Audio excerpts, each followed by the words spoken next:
नमस्कार, आप देख रहे हैं न्यूज़ 9 नेटवर्क और इस वक्त मैं हूं आपके साथ अरविंद कुमार सिंह।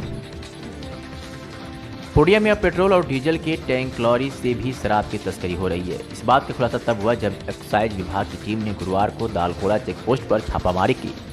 इस कार्रवाई में टैंक लॉरी समेत 3 बड़े वाहनों से भारी मात्रा में शराब जब्त की गई। पकड़ी गई शराब का बाजार मूल्य करीब 62 लाख बताया जा रहा है। उत्पाद अधीक्षक दीनबंधु कुमार ने बताया कि गुप्त सूचना मिली थी कि बंगाल से शराब की बड़ी खेप आ रही है। इसको लेकर दालकोड़ा चेक पोस्ट पर जांच की गई तो ये खुलासा हुआ।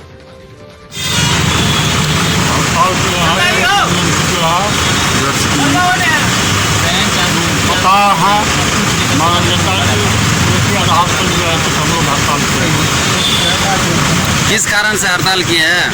हड़ताल किए हैं सरकार जो हर सेक्टर को जो है कि निजीकरण कर रहा है, रेल को निजीकरण कर दिया, शिक्षा को निजीकरण कर रहा है, रोड को निजीकरण कर रहा है, बिजली को निजीकरण कर रहा है। इस रोड में जो है कि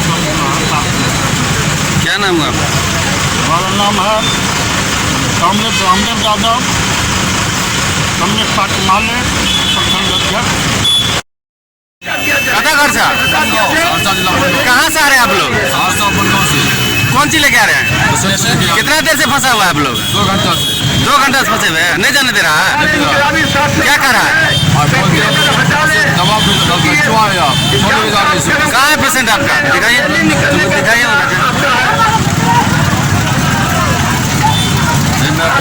यही पेशेंट है, चले जाइए।